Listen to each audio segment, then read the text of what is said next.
ধরব গুলিস্তানে, ফেলব আজিমপুরে।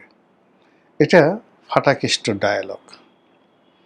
ফাটাকেষ্ট ডায়লগ সেটা হলো যে মারবো এখানে, লাশ পড়বে শ্মশানে।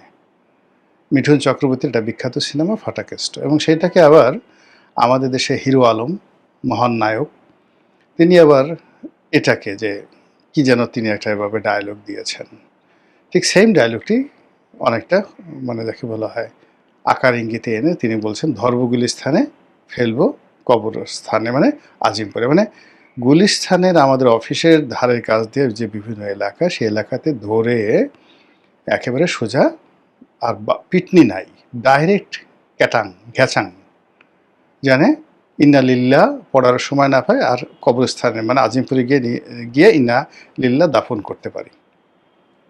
বোঝার চেষ্টা করেন যে এত বড় থ্রেট যে তোমাকে ধরবো, তারপর তোমাকে মারবো, গলা চিপে মারবো, গুলি করে মারবো, পাড়াই মারবো, জিব্বা টেনে ছিঁড়ে মারবো, মানে আপনার যত রকম ক্রোধ আছে সব ক্রোধ একত্র করে যা কিছু করার সেটা এই জনাব মোফাজ্জল হোসেন চৌধুরী মায়া, উনি এই কথাগুলো বলেছেন।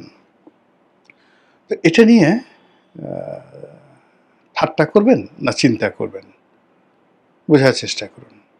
তার এই বক্তব্যের মাধ্যমে বোঝা যাচ্ছে যে আওয়ামী লীগ যে ফিরে আসবে, ফিরে আসার পরে কি হবে সেটা পরের ব্যাপার, কিন্তু ফিরে আসার আগে বহু দুর্ঘটনা ঘটাবে তারা। সেই দুর্ঘটনায় কারা ভুক্তভোগী হবেন আল্লাহ জানেন, আর আওয়ামী লীগের লোকজন জানেন, এর বাইরে কেউ জানে না। টার্গেট করে করে তারা ঘটনা ঘটাবেন, এবং সেই ঘটনা ঘটানোর জন্য তারা আলটিমেটলি এখন ভয় দেখাচ্ছেন। এবং এটা যুদ্ধের একটা নিয়ম।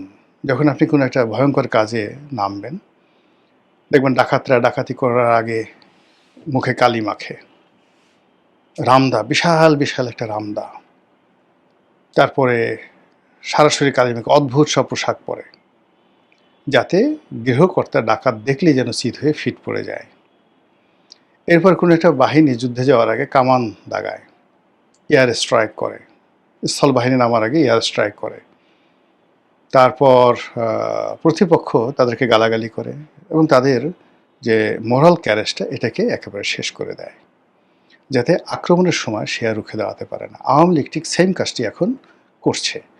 শেখ হাসিনা নিজে করছেন, মোফাজ্জল হোসেন চৌধুরী মায়া তিনি করছেন, তার মতো যারা লোকজন আছেন তারা করছেন। আর মায়া সাহেবের মতো যারা এইভাবে কথা বলতে পারেন না, তারা যেমন ঢাকাতে বহু অপারেশন বিভিন্ন সময় চালিয়েছেন আওয়ামী লীগের পক্ষে, এরকম অনেক লোক আছে, তার মধ্যে অন্যতম জাহাঙ্গীর কবির নানক। তো তারা কিন্তু বসে নেই, তারা বিভিন্ন ফর্মে অপারেশন চালাচ্ছেন। মানে সেই অপারেশনগুলো কখনো মোহাম্মদপুরে, কখনো গুলিস্তানে, কখনো বিভিন্ন জায়গাতে অপারেশন চালাচ্ছেন। এবং এখানে ডিম পাড়ে হাঁসে খায় বাগডাসে, 99% অফ দেয়ার অপারেশন যার দায় পড়ছে বিএনপির ওপর।